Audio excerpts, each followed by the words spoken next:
Nama Om Vishnu Padaya Krishna Prestaya Bhutale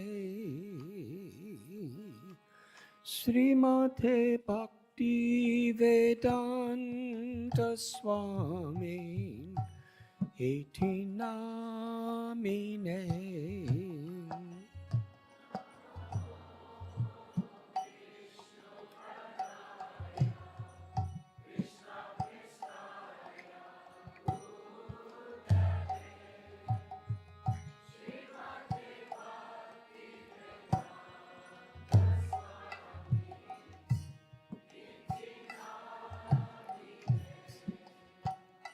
Namaste Saraswati Deve Gauravani Pracharine Nirvishesha Sunyavadi Paschatya Desatarine.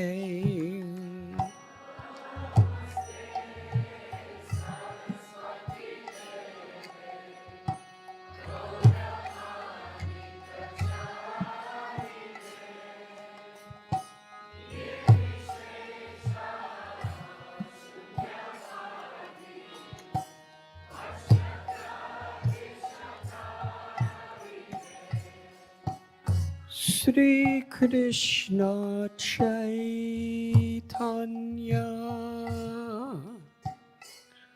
Prabhu Nityananda Shri Advaita Gadadhar Shri Vasadi Gaur Bhakta Vrinda.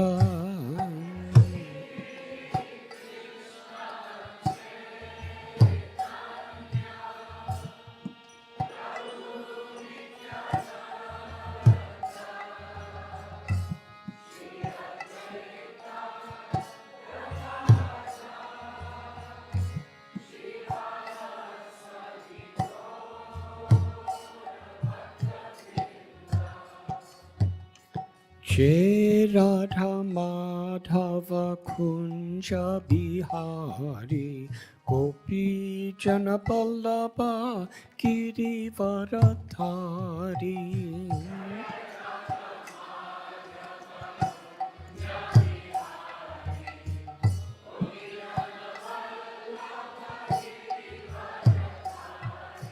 Jai Radha Madhava Kunja Bihari Gopi Jana Vallabha Girivaradhari.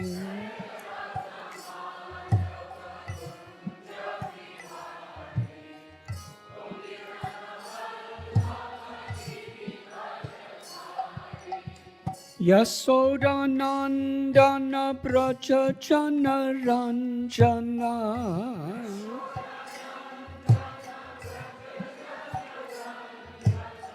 Yasodhanandana Braja Jana Ranjana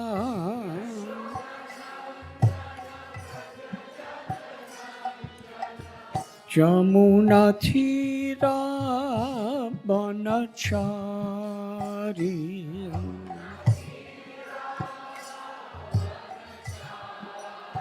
Jamuna Tira Banachari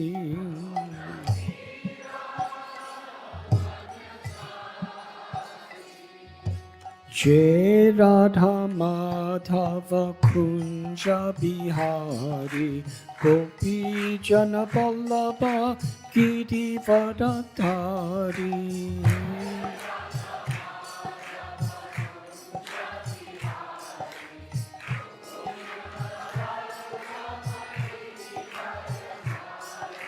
Jai Radha Madhava Kunja Bihari Gopi Jana Vallabha Girivaradhari.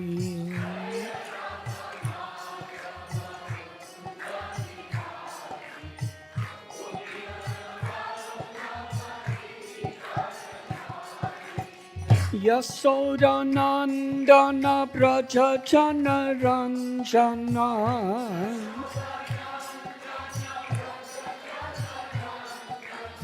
Yasodhanandana Braja Jana Ranjana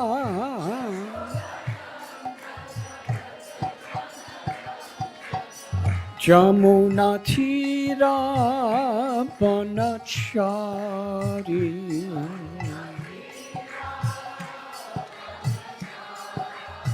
Jamuna Tira Banachari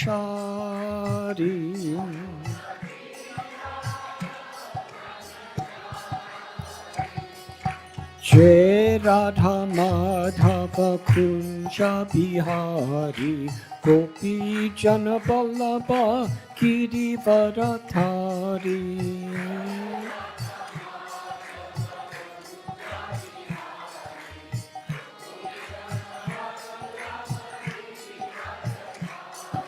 Jai Radha Madhava Kunja Bihari Gopi Jana Vallabha Girivardhari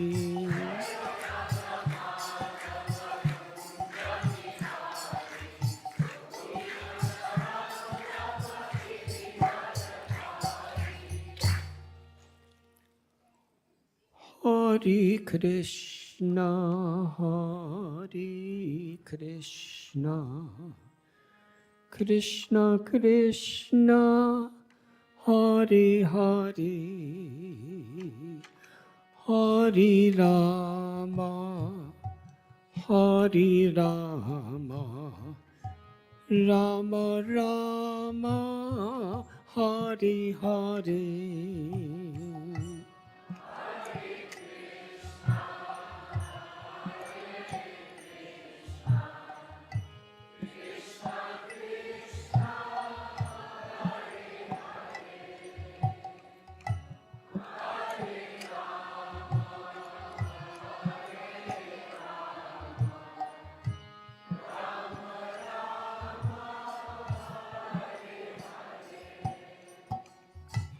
Hare Krishna, Hare Krishna, Krishna Krishna, Hare Hare, Hare Rama, Hare Rama, Rama Rama, Hare Hare.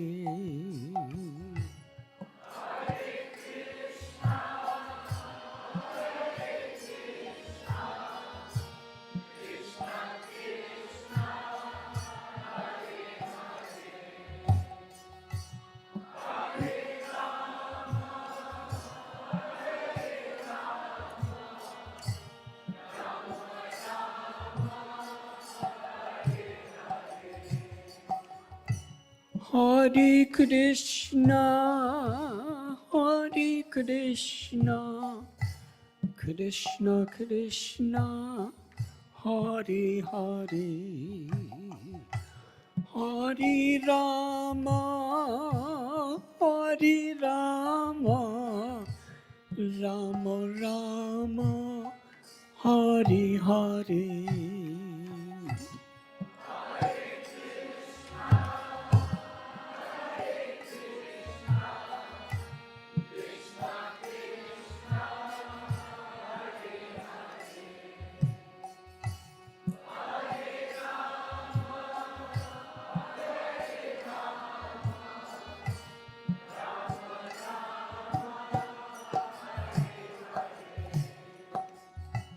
Hare Krishna, Hare Krishna, Krishna Krishna, Hare Hare,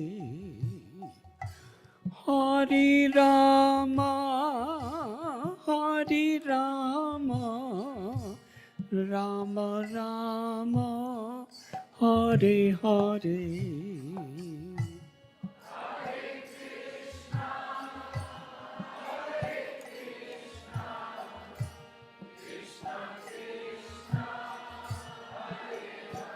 Louder, please.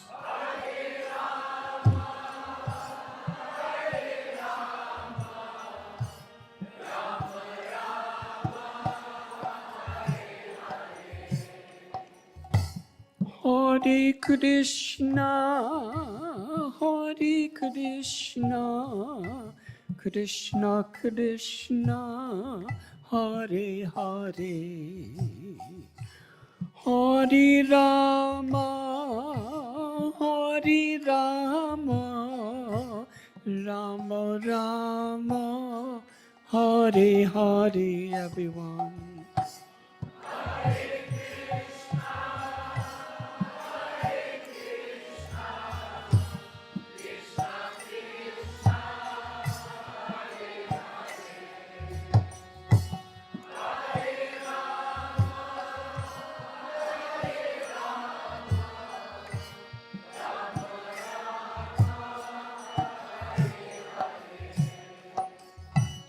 Hare Krishna, Hare Krishna, Krishna Krishna, Hare Hare, Hare Rama, Hare Rama, Rama Rama, Hare Hare.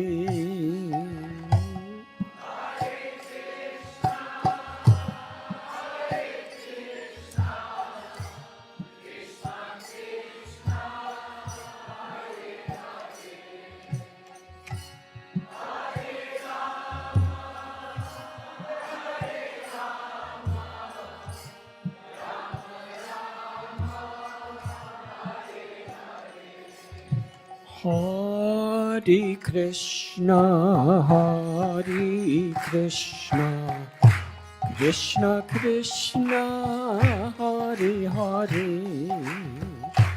Hare Rama, Hare Rama, Rama Rama, Hare Hare.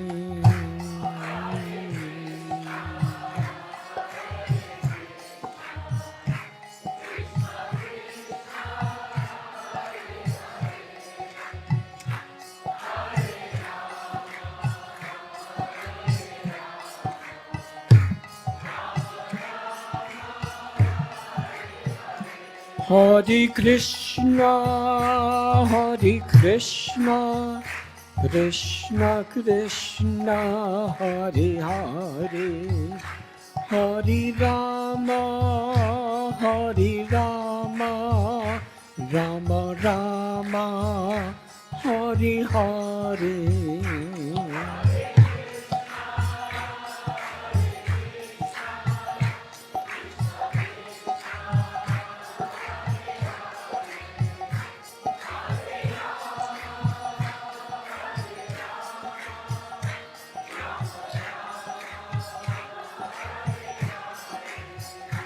Hare Krishna, Hare Krishna, Krishna Krishna, Hare Hare, Hare Rama, Hare Rama, Rama Rama, Hare Hare.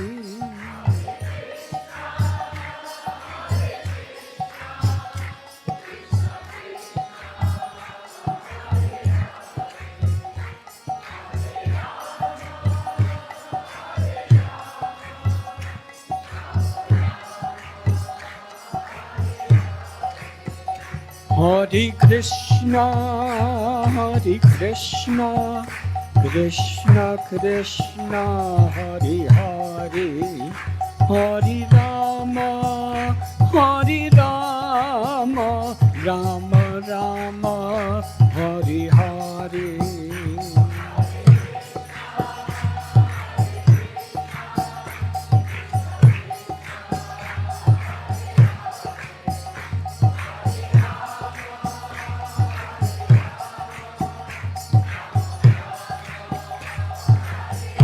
Jai Jai Prabhupada, Prabhupada, Prabhupada, Prabhupada.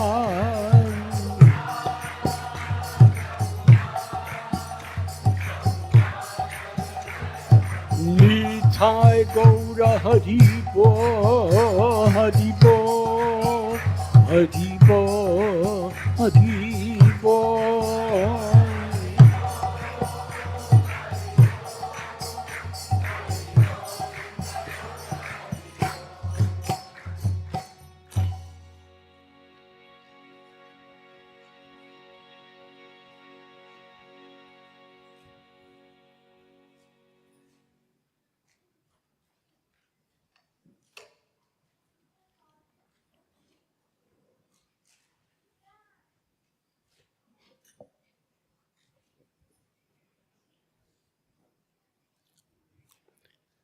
Vanchakalpatarubhyascha kripa sindhubhya eva cha patitanam pavanebhyo vaishnavebhyo namo namo. Hare Krishna. I'm very honored, grateful, happy, and feeling very blessed to be with all of you. Especially my very honored and worshipped God sisters, God brothers, who are gracing this occasion. I was only expecting about 30 or 40 people here. So I'm disoriented and I don't know where I am. But I will try to say something. Thank you.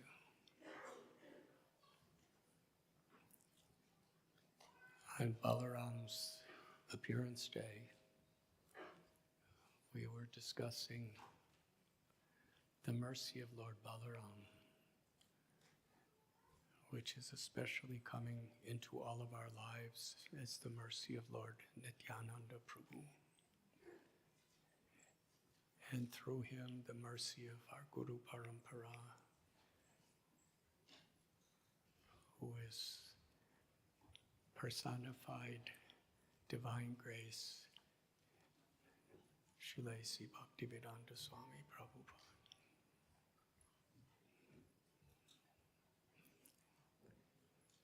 We were discussing the spiritual strength of Lord Balaram and how Srila Prabhupada on Balaram Purnima would instruct us to pray to Lord Baladev for spiritual strength.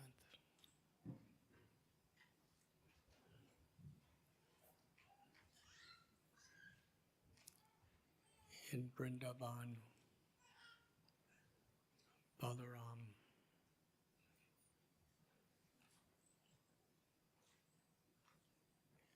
he liberated Dhenukasura in the Taliban forest. He liberated Pralambasura in the Bandiraban forest and demonstrated his power to overcome all obstacles. Sometimes it is explained that Pralambasura was the most deadly of all the asuras, and Krishna had Balaram slay.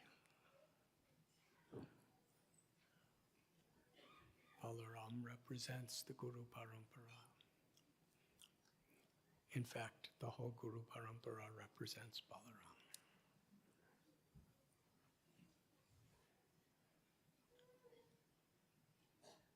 And how Narottam Das Thakur describes in his beautiful prayers to Lord Nityananda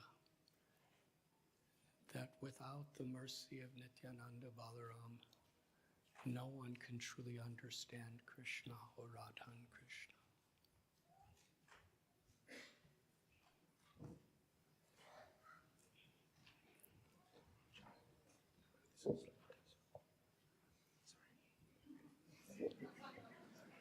Don't feel bad. Every lecture that I give, somebody has to do this.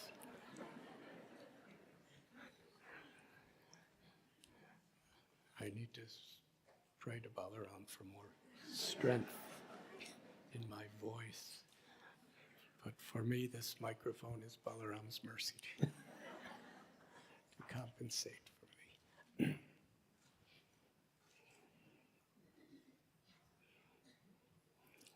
He describes, without the mercy of Lord Nityananda, no one can understand Radhakrishna. And we were explaining in lecture on Balaram Purnima how this was personified in a most powerful way through the life and example of Raghunath Das Goswami.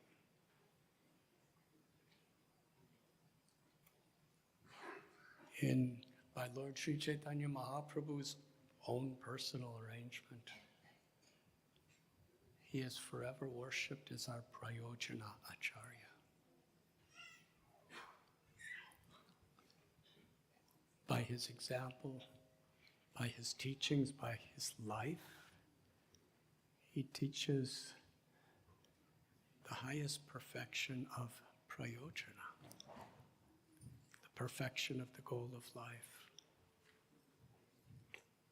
Especially, he revealed in the most genuine, authentic,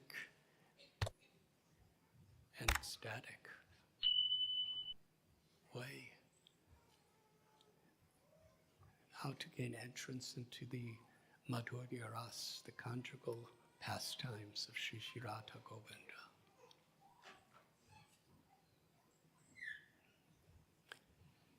So a person of such caliber, of such esteem, how did he approach Lord Chaitanya? First of all, he had to go through so many obstacles. And he received his blessings originally from Haridas Thakur, the Namacharya, the guru of the chanting of the holy names. When he was just a boy, something like this child here, he was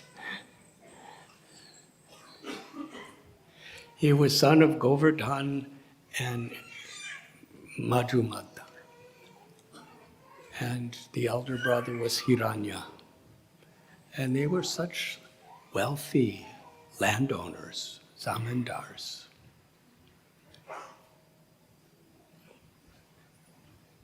Incredible wealth, incredible influence, power.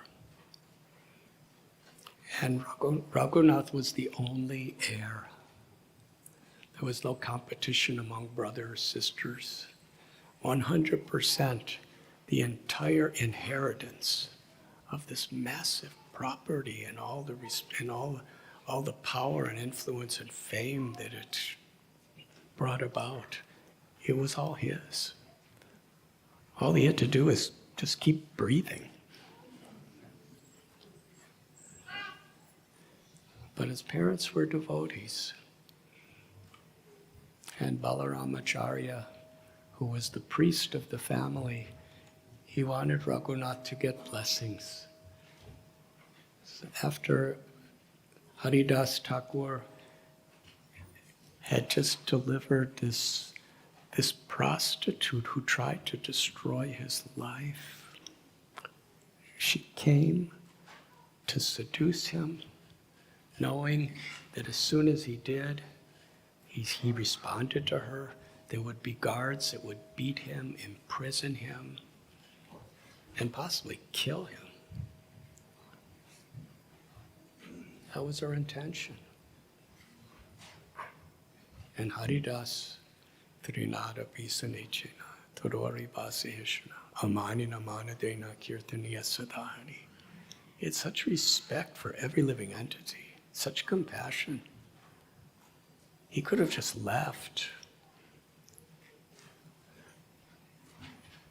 But he said, I will fulfill all your desires, but I must finish my rounds first because I have a vow. So just sit here and wait till I complete my chanting. But what he didn't tell her is he never completes his chanting. That's what kirtaniya sadhari means. He's always chanting. Satatam kirtayantomam. So she sat until sunrise, all night long. The birds were singing, the crickets were chirping, the moonlight was radiating. Everything was so, they were all alone, and Haridas was chanting mahamantra. And when the sun rose, he said, I'm sorry, I didn't finish my vow. Come back tomorrow. Same thing happened the next day. And the third day, he chanted all night. And in the morning, he said, "Yes, what is your wish?" She said, "I want to take initiation from you. I want to surrender and be your disciple." That's how she transformed him. That was a big risk for her, because she was hired by Ramchandra Khan, who was a massively powerful landowner who hated Haridas because of envy. Because he was actually a Hindu, and he was posing himself as a very learned, great scholar and saintly person. And he had so much money and so much influence. But here's this person living in a jungle, wearing a kopin, a loincloth with nothing. And people had so much respect for him. This was intolerable. He was obsessed with destroying Haridas. So this lady, to become Haridas's disciple, instead of destroying him, could really risk her life. But that was the transformation of her heart. So he told her, always chant Hare Krishna mantra. And chant in front of Tulsi. Worship Tulsi. And don't worry about anything, Krishna will supply. And she became such a great saint. Have any of you ever been to that place? It's in Bangladesh. It's not that far from the Indian border, West Bengal. And the name of that little village is Benapole. And even today, the place where Haridas Thakur was living in the forest is still there. And there's a temple with Haridas Thakur, and there's a deity of that prostitute there. Of course, I don't want to call her a prostitute anymore. There was a deity of that saint, of that pure devotee of the Lord there. So yes, Haridas really in every way throughout his pastimes is Acharya, the guru of the holy name, who was teaching by his example. So after this incident in Benapole, Haridas said, "You can stay in my kutir," because actually when I found out that Ramchandra Khan was so angry with me, I was going to leave. But I stayed 3 extra days only to deliver you. But now I will leave.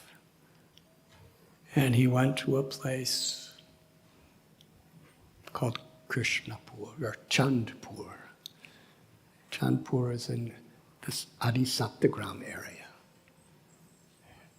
Radhanath Das Goswami was from Krishnapur, which is just a neighboring village. And his family priest brought the young boy, he was a small boy, just to get the blessings of Haridas Thakur. And Raghunath, seeing the wealth of Haridas, he had no home. He usually lived in caves and jungles. He was always being persecuted, criticized, attacked. So at that time, he was always just moving from one place to another. But Raghunath saw he had Krishna prem, love for Krishna. And Radhanath Das Goswami, from the core of his heart, he believed this is the real goal of life. This is the real wealth of life. This is the only true satisfaction of the soul. I want to become like him. This is quite radical. His parents did not approve.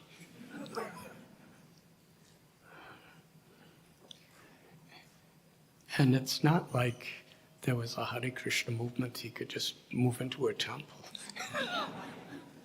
He was with his parents.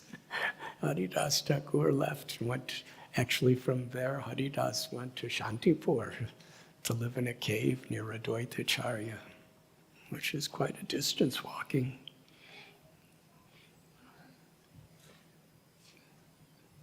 But Radhanath Swami, he was so deeply attached to this saintly person. And by the influence of this sadhu sangha, awakened from within his heart was the desire for pure bhakti. And what a test to go against the will of his. He was always respectful to his parents. He always honored them, spoke very noble to them. But he was just crying for Krishna and wanting devotional service.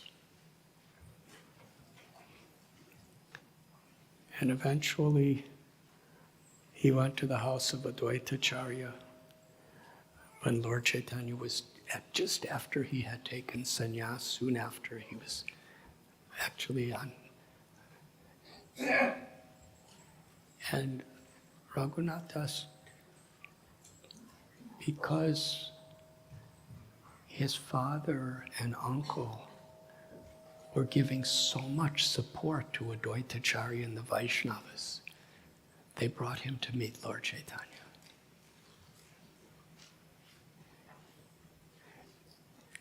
And he wanted to give his whole life for Lord Chaitanya's mission.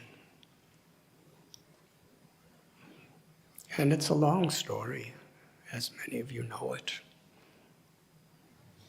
And I wasn't intending to tell the story.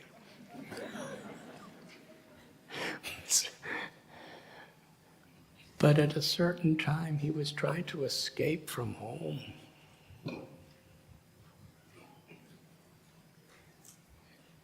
And in the Narottam Vilas by Naradi Chakravarti, he describes years before Narottam was even born, Lord Chaitanya, he went to Ramkeli, and after that he saw the Padma River, and the Padma River actually flows through Ketarigram. And he just faced that direction and cried out again and again, Narottam, Narottam. And Nityananda understood a great personality named Narottam is going to be born here. And Lord Chaitanya Mahaprabhu told Nityananda Prabhu, I'm going to deposit my prema bhakti, this Shri Krishna Chaitanya radhakrishna nahi. Radha bhava tuti suvalitam nomi Krishna swarupam. Lord Chaitanya's Krishna, who was tasting the sweetness of Radha's love. Sri Radharani's love is within his heart. I'm going to deposit my love in the river Padma, and at the appropriate time, Nityananda Prabhu, you should deliver it to Narottam Das Thakur.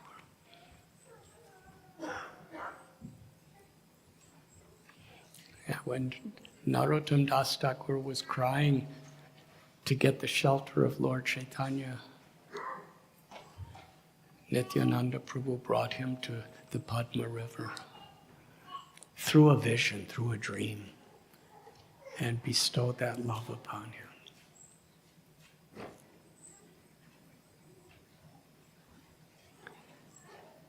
Eventually, Narottam Das Thakur, he was trying in so many ways to leave his home, but his mother and father, they had 12 guards around him 24 hours a day. They were serious, but not as serious as him.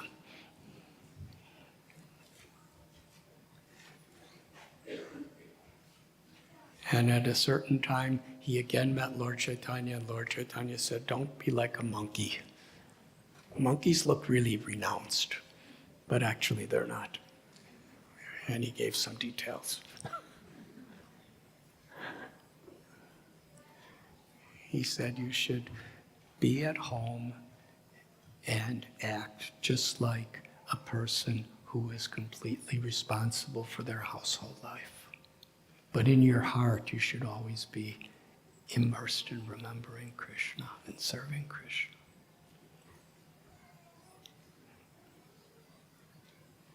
So Radhanath Das Goswami, at that time, what a challenge he was facing.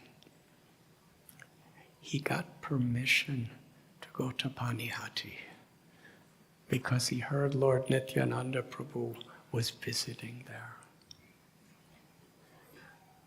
And his parents said, you can go visit Lord Nityananda, but all your guards and all the Brahmins have to surround you and be with you.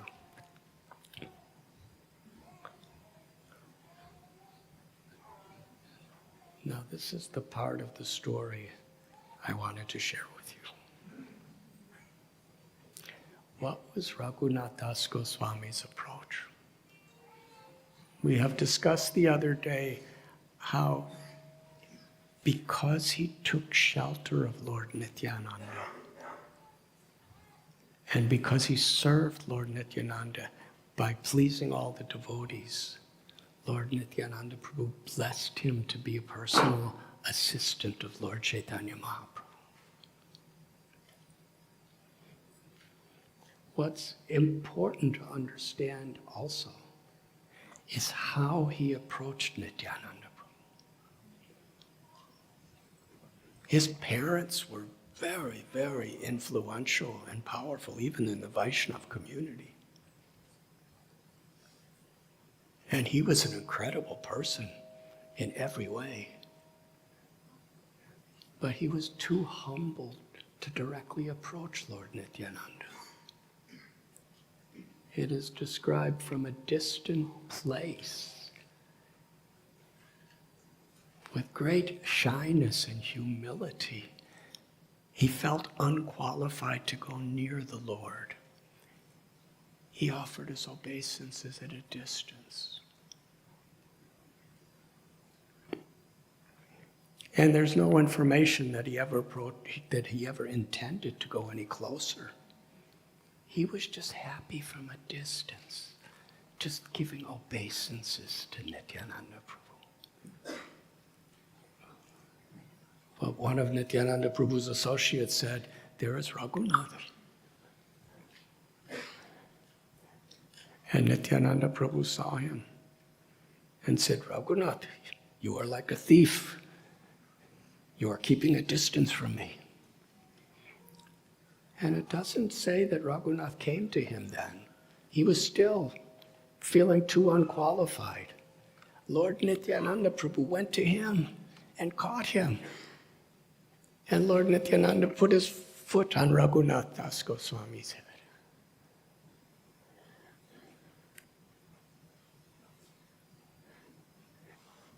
It's not that he just approached the Guru. He approached the Guru, Nityananda Prabhu, with such humility that Nityananda Prabhu actually came to him and said, and gave him such an instruction. Because you are behaving like a thief by keeping a distance, I give you this punishment. Feed all of my devotees and all others who come with Chida Dahi. Now here's a person who's practically a billionaire. Chida Dahi, they're like the cheapest foods. You know, if somebody really wealthy were to come, we'd probably say make samosas and malpuras and gulab jamuns and put a lot of saffron in it. Chida dahi, chipped rice, the cheapest food there is in India today and then, and not considered very tasty either. It's pretty dry. But then he dahi, which was very available. But he did it in such a way. He bought condensed milk, he bought dahi, yogurt. Of course, it was all ahimsa.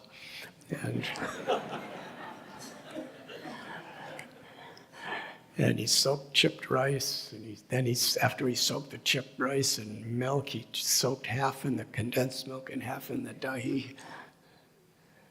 And then he gave everyone 2 little clay pots. And soon so many people came, and Nityananda Prabhu was so happy. Nityananda Prabhu, just to bless Radhanath Swami, he called Lord Chaitanya to come and join the festival. And Lord Chaitanya came. Nobody could see him except Nityananda Prabhu and a few others. But in a transcendental spiritual form that you need Premanjana Churita Bhakti Vilochanena to see him, he was eating the chipped rice with Nityananda Prabhu, just to honor the love of Radhanath Swami. And then that night there was a beautiful kirtan at the house of Raghava Pandit. And the next morning, it was actually Raghava Pandit who approached Nityananda Prabhu and said, Radhanath Swami really wants the shelter of Lord Chaitanya Mahaprabhu. And what was Nityananda Prabhu's benediction? He said, take the dust of the feet of all the assembled devotees.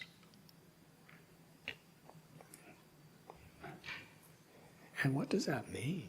Taking dust of feet of devotees is not just a ritual. That's a physical act.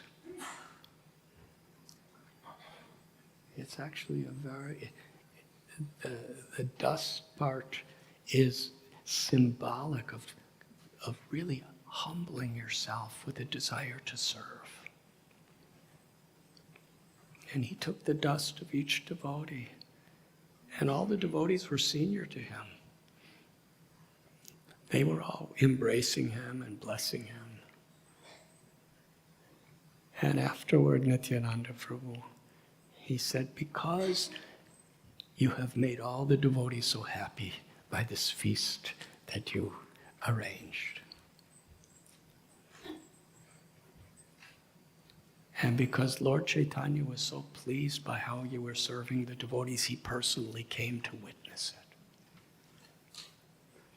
Very soon, you will be liberated from all your material entanglements, and you will attain eternal shelter in the loving service of Sri Chaitanya Mahaprabhu.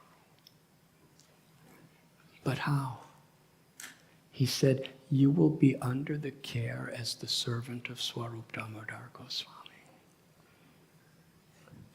So this is our Prayojana Acharya, the person of the highest level of Guru in our Sampradaya.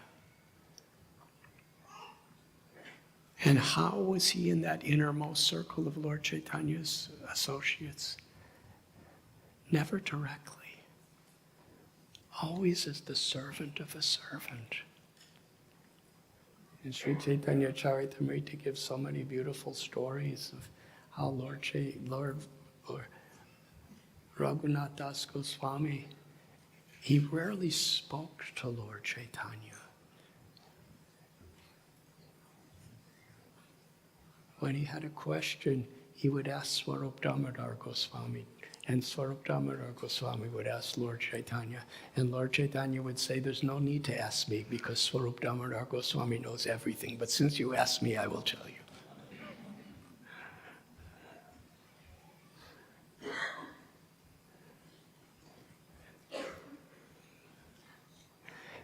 The example of Radhanath Das Goswami in this way, who by the mercy of Lord Chaitanya and Nityananda, he was given by Lord Chaitanya the gift of the Govardhan Shila that Sri Chaitanya Mahaprabhu had for several years. He would wear it around his neck sometimes. And when he would cry in ecstasy of love for Krishna, he would bathe the Govardhan Shila. It's very sacred. this Govardhan Shila worship is not just a fashion, it's something very special and rare. That Lord Chaitanya, he gave this Shila to Radhanath Swami and taught him how to worship it and gave him a Kunjamala. And later, after he served Lord Chaitanya Mahaprabhu as the servant of Swarup Damodar Goswami for about 2 decades, he was in Puri. He had Swarup Damodar Goswami's notebook where he recorded the pastimes and teachings of Sri Chaitanya Mahaprabhu. And he was hearing everything that was happening. And he was seeing so much. He came to Vrindavan, and Rupa and Sanatan Goswami gave him this place at Radhakund.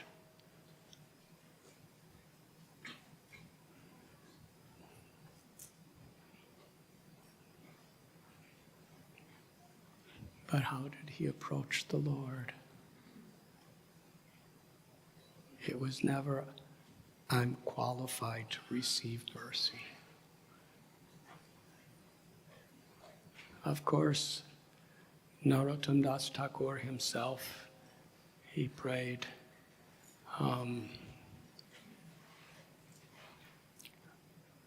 got mixed up. I was speaking about Narottam, then I started talking about Raghunath Das. But I'll get back to Narottam. It's been a long day, actually. So,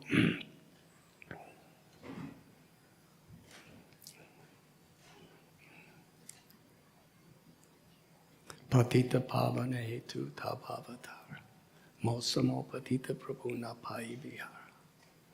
Lord Chaitanya, you are merciful to the most fallen. And that is my qualification, that I'm just so fallen.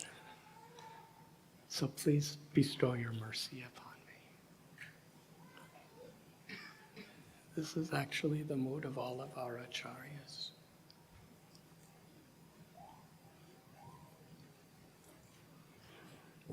So it was the mercy of Lord Nityananda that brought Raghunath Das Goswami to the feet of Sri Chaitanya Mahaprabhu and ultimately to Radhakund.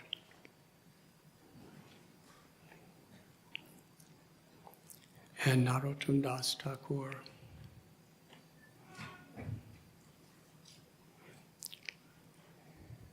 he received Lord Nityananda Prabhu's mercy. And through that connection, he actually received eternal service of Sri Chaitanya Mahaprabhu in Vrindavan as a disciple of Lokanath Goswami. And when he left Vrindavan, he was sent by Jiva Goswami back to Bengal to spread the Krishna consciousness movement.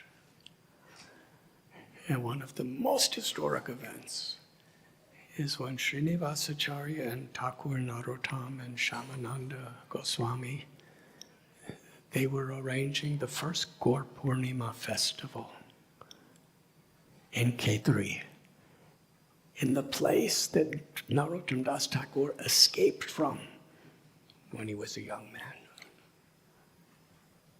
A boy, actually. When he came back, his parents had already departed from this world, and his cousin had taken so much of the inheritance. But when Narottam Das Thakur came and shared with him the mercy and blessings that he had received from the 6 Goswamis, Santosh Dutt, his cousin brother, became his disciple. Said, the whole kingdom belongs to you. What should we do? Narottam Das he said, let us have a festival. And they invited whoever was remaining many years after Lord Chaitanya and Lord Nityananda had left the world.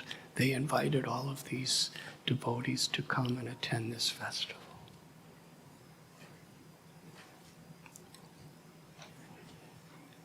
And there's so many beautiful pastimes that happen in this. But one of the most significant is on the day of Gaur Purnima, after Abhishekam and beautiful holy festival.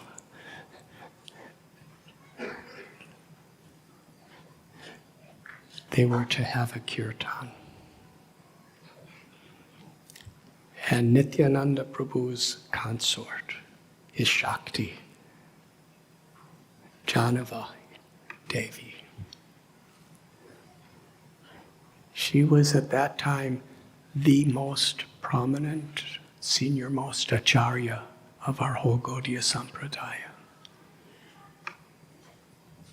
Even the 6 Goswamis worshipped and honored her as the acharya. She was the presiding acharya of this whole festival. Srinivas was there, Shyamananda was there, Narottam Das was there, so many of Lord Chaitanya's personal associates. I believe Achyutananda, the son of Advaitacharya. And when they were just about to begin the kirtan, Narottam started singing. And this is described in Bhakti Ratnakar. Janavadevi gazed upon Narottam Das Thakur. When she gazed upon him, her Shakti and the Shakti of Nityananda Prabhu, through her glance, completely infused his heart with such a power that when he began to chant, everyone was feeling such inconceivable feelings of love and separation from Lord Chaitanya, Lord Nityananda, and their associates. He was singing. Of course, his voice was beautiful, but his emotion, his compassion, his love, it was infused by Janava Devi. Nityananda Prabhu's Shakti entered his heart through her heart.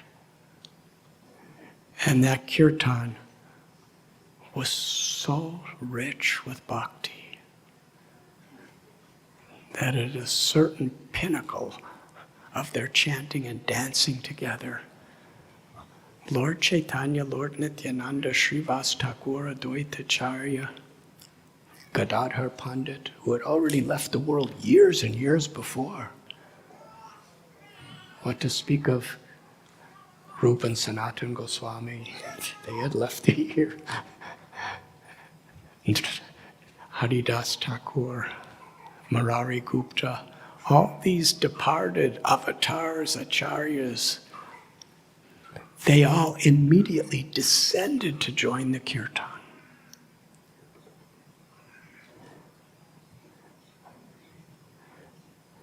And they were all dancing together. Janava Devi was crying, seeing her beloved Nityananda Prabhu again after so many years. Advaitacharya's children were again with their father. Some of Srivas's brothers were there again with their elder brother. And they're all dancing together.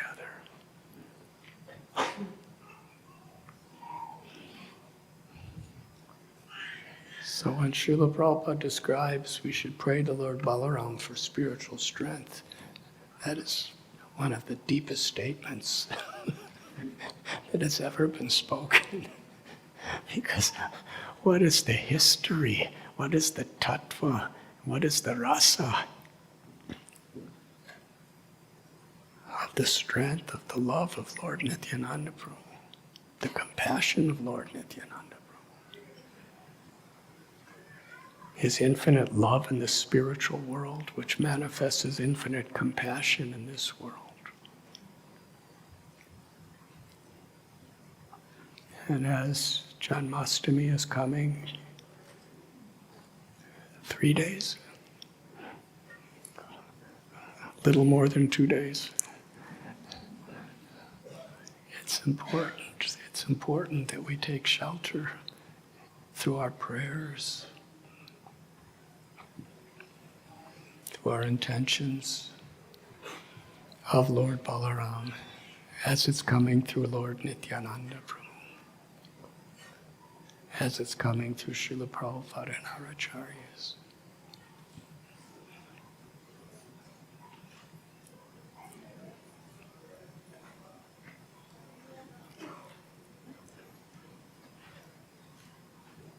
Would any of my god sisters like to speak something?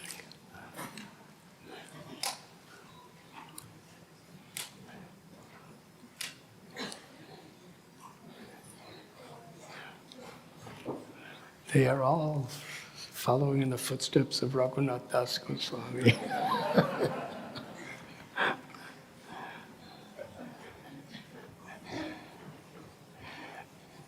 Great devotees don't want prominence, they just want to serve. And if prominence comes, they use it in Krishna's service.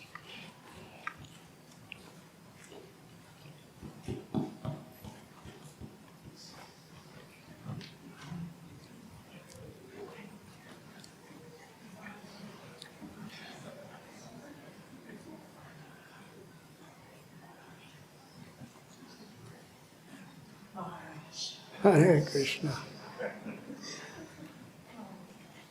I should be farther back. Thank you so much for the wonderful talk.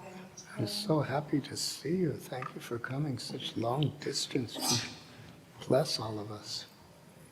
Thank you for being here, for telling that really wonderful story, and really the story of Radhanath and the humility, and how Srila Prabhupada really emphasized how humility really underpins our journey to love. We have to, Prabhupada always was so humble in the way he spoke about the acharyas, and how he was so generous in how he gave us these stories and this example of following in the footsteps of the acharyas and doing it with intent, humility, and absolute gratitude. Because it's only by the grace of these acharyas that we are here today and able to engage in the process of discovery and the process of dedicating each day ourselves to the path of Mahaprabhu, the path of Nityananda, and the path of Balaram, who is a stalwart of strength and power and shelter. So thank you for just sharing these really important stories that are so embedded with lessons to deepen our quest for love of God. Thank you, Maharaj. Actually, I was trying to say what you just said. Thank you.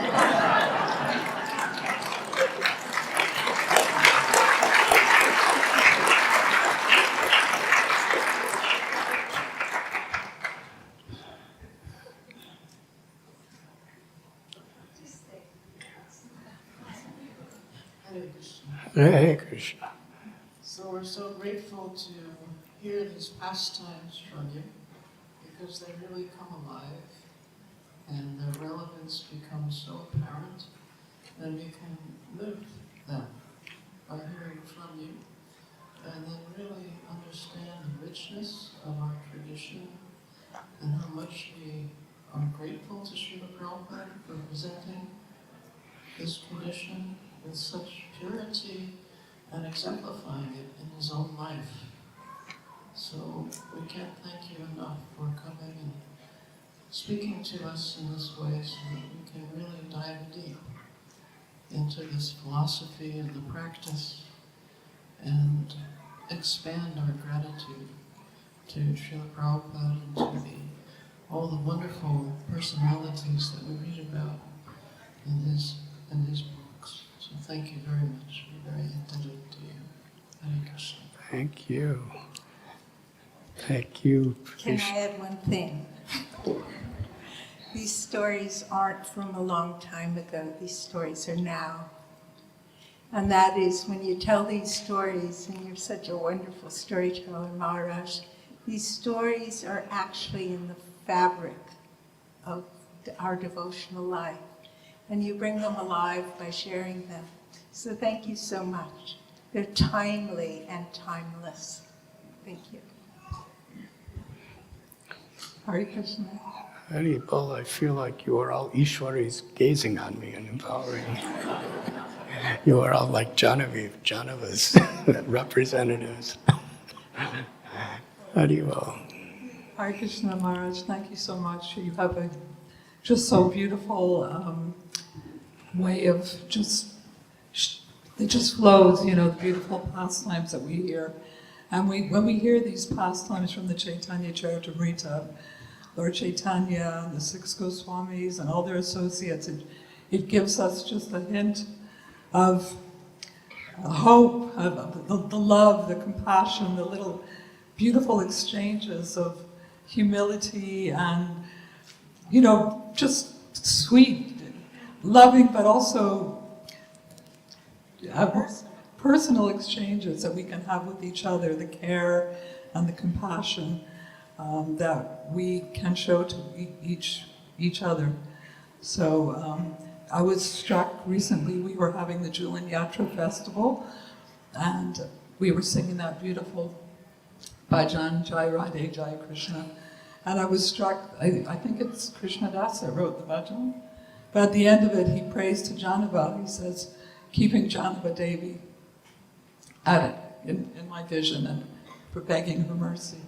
So Janava, she was a very most powerful Vaishnavi, and she brought all the factions of the Vaishnavas together after the departure of Chaitanya Mahaprabhu. So thank you so much for being here with us and immersing us in these beautiful pastimes. Hare Krishna.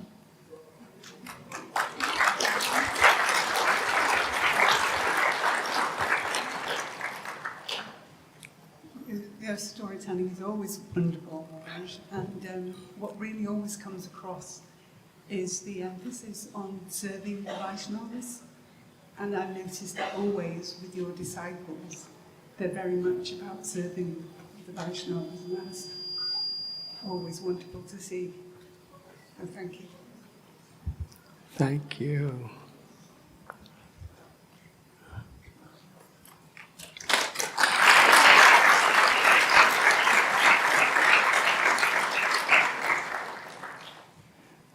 You were speaking about Janava Devi's mercy. After the K3 festival, because of you, I'm going to continue the story. After she infused Narottam Das Thakur with her Shakti, with her Bhakti, with her Prema, and that attracted Lord Chaitanya to descend to the world with all of his associates for the kirtan. And they were all, can you imagine the ecstasy? If we're having kirtan and suddenly the Panchatattva and all the most intimate associates of Mahaprabhu, Sri Chaitanya, are dancing with us and blessing and smiling and crying tears of their love and compassion. It was the ultimate happiness. But suddenly, like a flash of lightning, they all disappeared. And to whatever degree they were happy, now they were totally brokenhearted. They were bewildered. How could they live anymore after experiencing that? And who saved the situation? It was Janava Devi. She was feeling more than anyone. She was witnessing Nityananda Prabhu again, and now he's gone. But just to serve the devotees, when she saw everyone in such a state of bewildered separation, she called for Srinivasacharya, who was like in charge of the deity worship. And she said, we should celebrate Holi now, because Gaur Purnima is also holy. So they offered all the powders and everything to the deities. And Janava Devi went on the altar, and she started sprinkling each deity with these powders of holy. And actually that's the spirit of holy, is Radha and Krishna. And there were various sets of deities that were all installed on that day. And she was sprinkling the powder on all the deities. And all the devotees were so happy to see the seva offered to Radharani and Krishna in various forms. And that satisfaction of seeing Krishna happy completely restored their hearts and increased their love, their hope, their will to serve.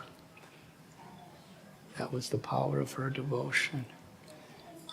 And then after offering a little of the powder to each deity, she took the Mahaprasad powder and began to sprinkle it on the devotees. And then the devotees began to sprinkle it on each other. Doesn't describe they threw it in each other's eyes and threw it in their mouths. They sprinkled. And everyone was dancing again and happy because they were receiving Mahaprasad. And in this way, she's like manifestation of Balaram Shakti, original guru, and how she was encouraging the devotees in every situation.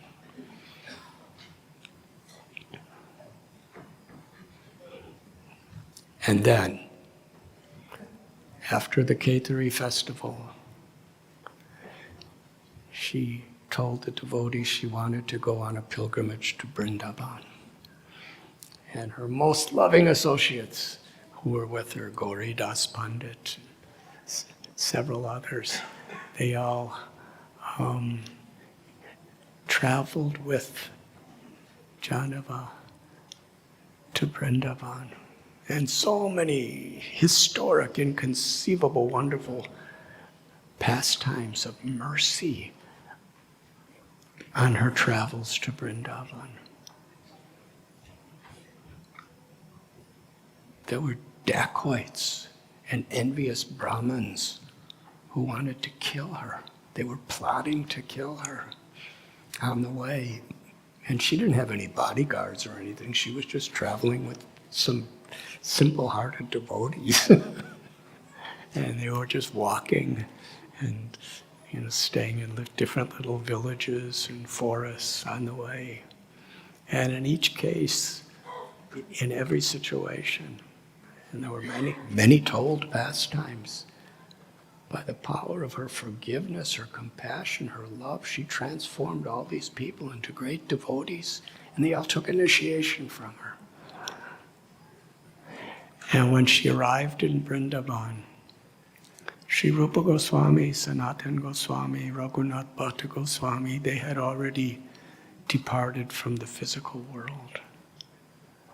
But Jiva Goswami, Lokanath Goswami, Gopal Bhatta Goswami, they were still in Vrindavan. And she visited all the temples.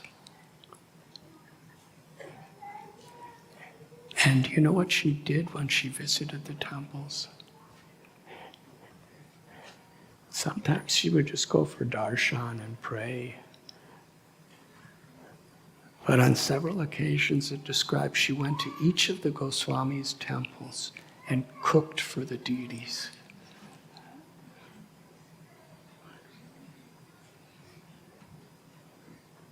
She cooked for the deities. Even in Kaitari festival, she was actually in charge of all the cooking. And she would cook and make offerings to all the deities and make sure prasad was offered to all the devotees in Vrindavan. But when she first came to Vrindavan, and Jiva Goswami was arranging for her service and accommodation, she asked, where is Radhanath Das Goswami? And Radhanath Das Goswami told Jiva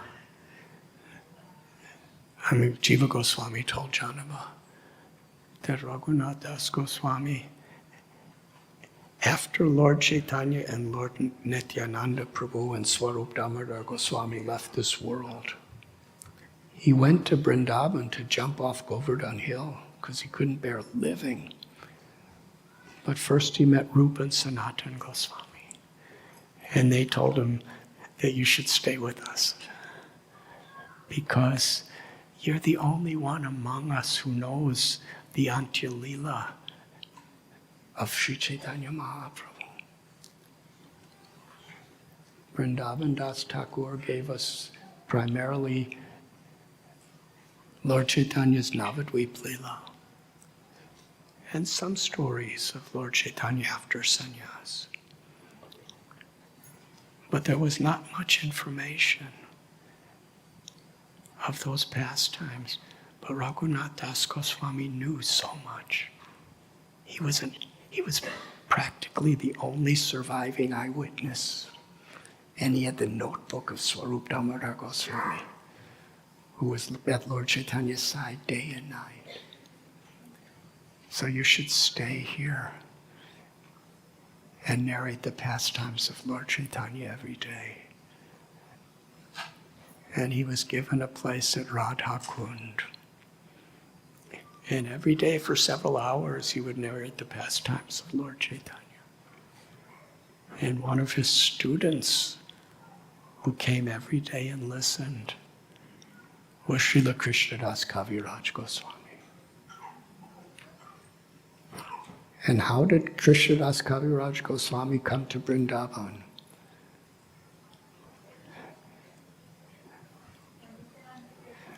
Miniketan Ramdas was at his little village in Bengal. And one man was not respecting him because he didn't respect Nityananda Prabhu. And Kaviraj Goswami's brother did not respect Nityananda Prabhu. And Kaviraj Goswami had an argument with his brother, defending that how can you accept Lord Chaitanya without Nityananda Prabhu?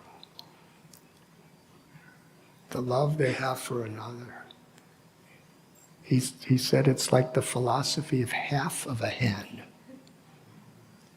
that the front half eats grains and the back half gives eggs.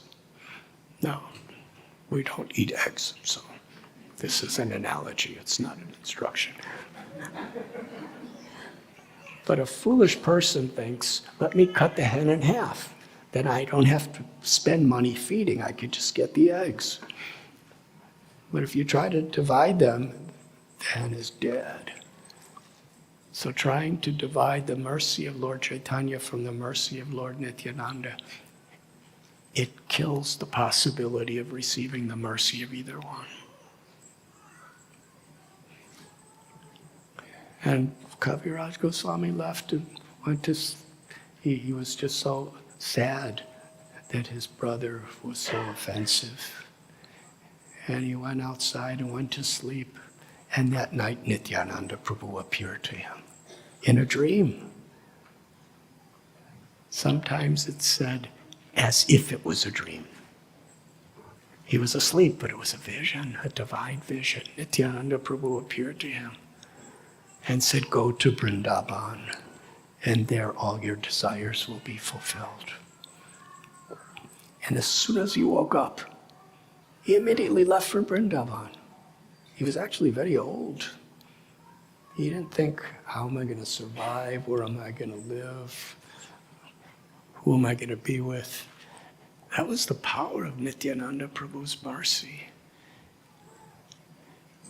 And there in Vrindavan for many years, every day he would hear from Radhanath Swami.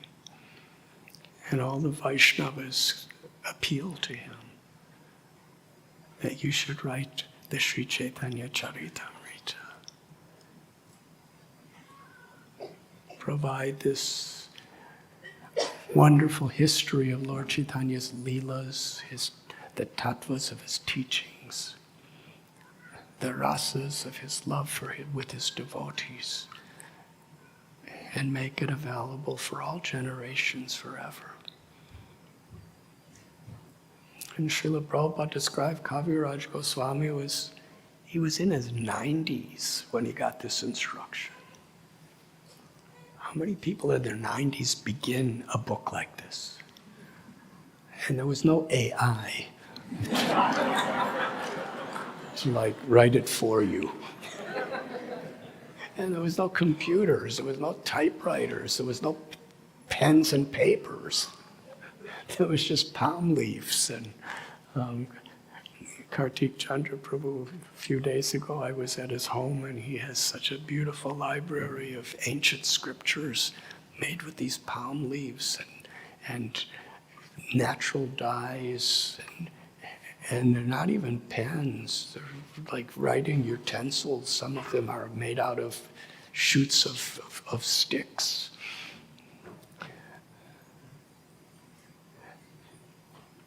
And he wrote the entire Chaitanya Charitamrita after receiving the mercy and blessings of all the Vaishnavas.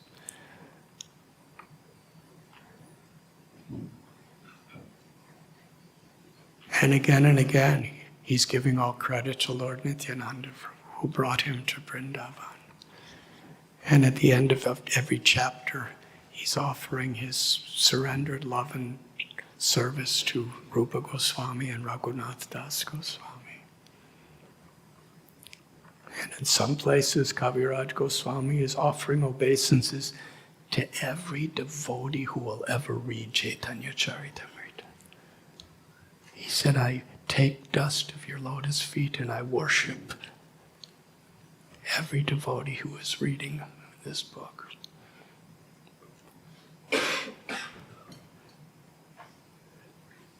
What an example of servant that is.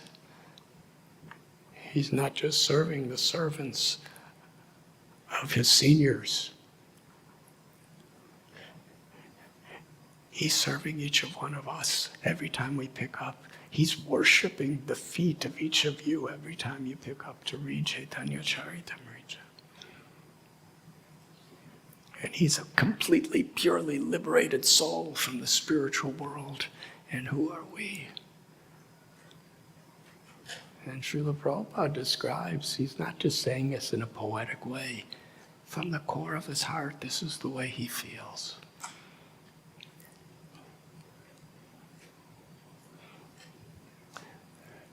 This is what we value as being truly exalted. This type of prema, this type of bhakti, this type of seva.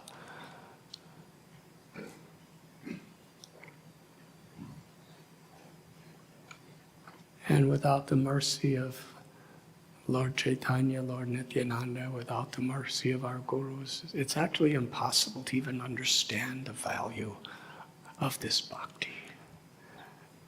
Because from a material perspective, it really doesn't make sense.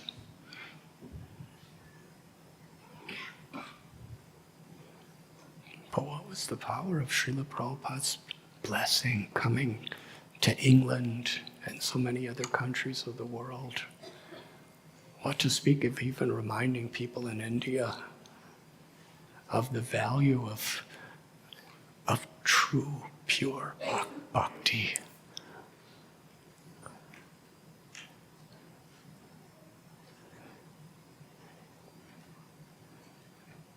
We are gathered at Bhakti Vedanta Manor. And just recently I was listening to a lecture Srila Prabhupada was giving at Bhakti Vedanta Manor.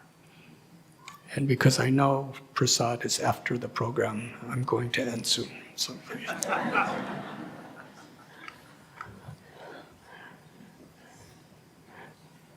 Srila Prabhupada was describing the difference between impersonal philosophy, Mayavad philosophy, and Vaishnava philosophy. The Mayavad idea is that Brahma Satyam Jagan Mitya, that Brahma, or the Supreme, is truth. And this whole universe is false. Not just illusion, but false. It really doesn't exist. And Srila Prabhupada describes that this idea that the world is an illusion, the world is false, is an incomplete understanding. Om Purnam Ada Purnamidam. The absolute truth is perfect and complete. And all emanations of the absolute truth are also perfect and complete. Krishna is the Shaktiman.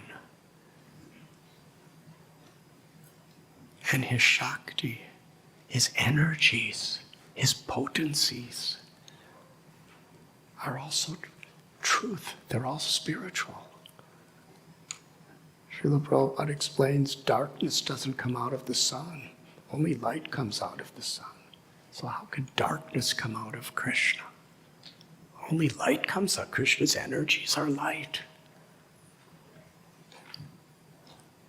The illusion is when we do not understand Bhoktaram Yagitapasam Sarvalokamaheshwaram Suradam Sarvabhutanam Gyatvam Shantimrachati.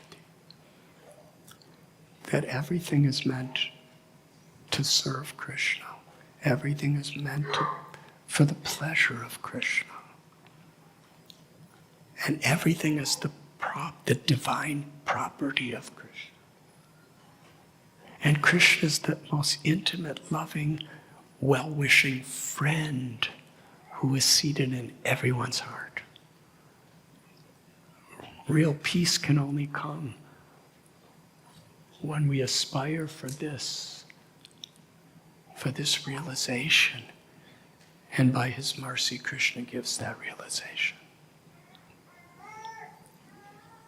So Srila Prabhupada explained the things of this world should not be seen as false. They should be seen as Krishna's sacred property to be used in Krishna's loving service.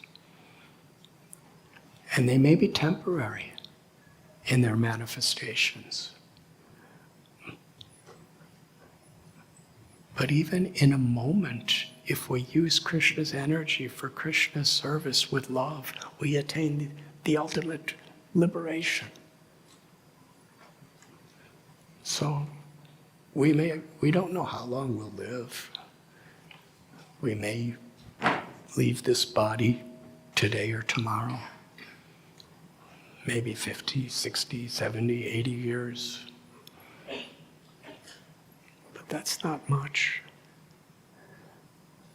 But the times we have, the moments we're in this physical body, the moments we have the power to physically speak, to think with our brain, to utilize facilities like wood and metal and earth, water, fire, ether, mind, intelligence, ego.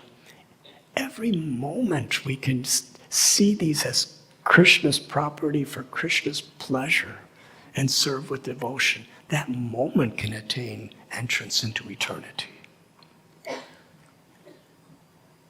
That's how valuable actually everything is from a spiritual perspective.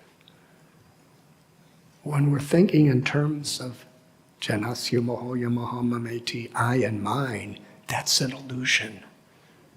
That misconception is false. It's not that the microphone is fault, but when I think in terms of I and mine, and that's how I utilize and perceive the microphone, that illusion is false. And then Srila Prabhupada, sitting here in the temple of Bhaktivedanta Manor, he said, previously, this was Pigot Manor. Yes? And he said, it was Pigot Manor and it was used for people's sense gratification. But now, the same property, the same trees, the same building, the same everything, it is now Bhaktivedanta Manor because it is used in Krishna service.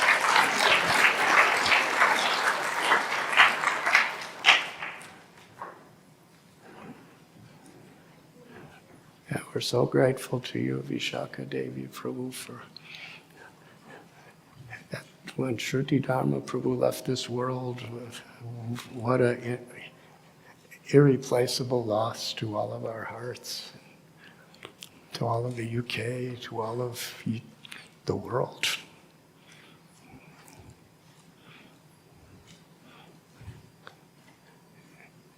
And it's like, impossible. How can anyone come after that? But Srila Prabhupada sent you. One of Srila Prabhupada's most inner circle devotees, who he gave so much trust and so much affection and so much mercy to. Srila Prabhupada called you to Bhaktivedanta Manor to give his own presence and divine grace here. So we're so grateful. And Pranabandhu Prabhu has been here for forever. And my dear god sisters, Guru Charana Padma Devi and Kripamaya Prabhu and Manjuali Devi and Mataji, so many devotees who have been here from the time of Srila Prabhupada, is coming to infuse us all with their love, their appreciation, their gratitude for not only Srila Prabhupada, but each and every one of you, for your sincere efforts to carry things on. And struggles will always be, but things are actually prospering in so many wonderful, wonderful ways. And because you are all, well, let us say, to the degree we're really grateful to Srila Prabhupada and those who are representing Srila Prabhupada for the gifts they've given us, that gratitude is expressed through reciprocation.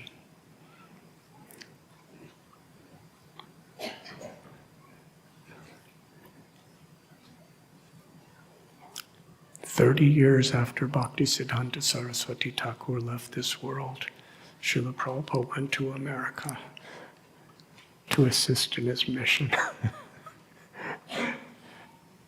That was his gratitude. We can't be like Srila Prabhupada, but we can try to follow that spirit by trying to actually really cultivate gratitude. Saragrahi Janardana. Krishna is pleased with those who seek the essence. And there's been many problems and there's been many disappointments. And there are many good logical excuses to just become discouraged or to give up.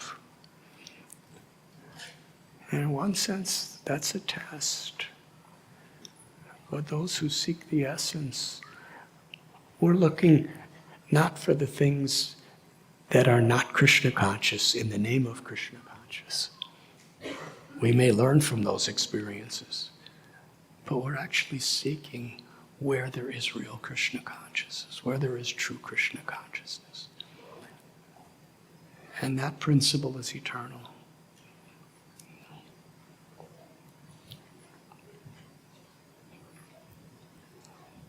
And true gratitude is we're trying to seek that essence. And we're trying to be instruments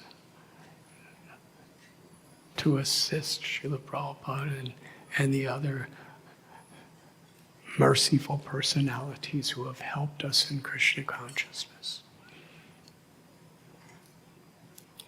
We read Bhagavad Gita, Srimad Bhagavatam, Sri Chaitanya Charitamrita. We're so grateful for this philosophy, for entrance into this spiritual realm of bhakti. We want to express our gratitude. We want to cultivate that gratitude by being with grateful people as much as possible. Satsang means to be with people who are really grateful, who are really seeking the essence, who are really trying to uplift each other. And that's the most precious gift of life. Why should we waste even a moment with other stuff?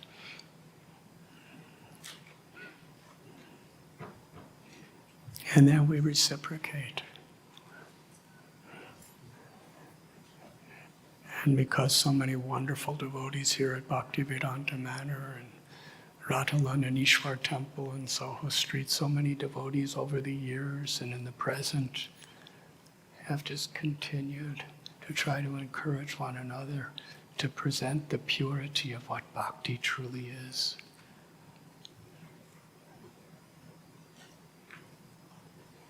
Radha Gokulananda is pleased, and things will continue to prosper. Today I was meeting some of the leaders, and we were discussing all those years when Bhaktivedanta Manor was apparently closed down. And so many difficulties, and so many heartbreaks, and so many almost impossible obstacles. But because devotees were sincere, they all became blessings. Radha Gokulananda gave all of you opportunities, facilities, properties that you could have never had before without crossing through those difficulties. So it's important. Through sunny and stormy days, sometimes we consider stormy days are hard and sunny days are real nice. But these days, sunny days are hard. So stormy days and sunny days, either one could be a challenge, either one could be a blessing. But we see the blessing that's imminent in everything, every opportunity. We were discussing Srila Prabhupada at Radhanath Swami Temple. What an example that was. Radhanath Swami were in a little shack. And one of the most powerful people in Bombay, I think he was a sheriff, he was the head of newspapers. He had mafias under his control, he had military, he had the police force on his side. And he was determined to take the property away. And what did Srila Prabhupada have? He's like at the time, like 73 years old. He's Swami. And he just has a few Western disciples who really don't know how to deal with politics in India. Srila Prabhupada was never discouraged. It was practically 99% chance everything would be lost by material standards. But Srila Prabhupada said that I promised to build a house for Radhanath Swami here, and with all my life I must fulfill that promise. This is their land. Nobody else except a couple devotees believed that. But now, It's the most popular temple in all of Bombay, city of about 20 million people. And in 2 days on Janmashtami, they'll be getting about 800,000 people coming on that one day every year.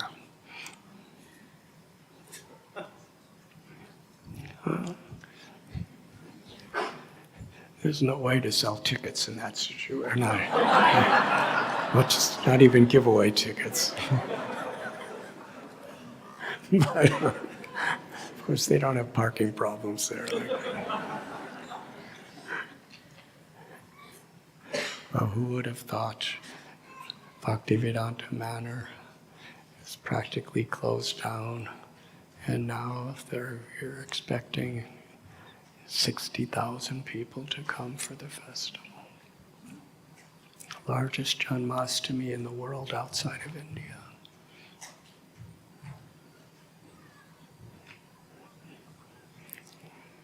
So I've come for Janmashtami actually only for one reason: to bow down and to thank all of you.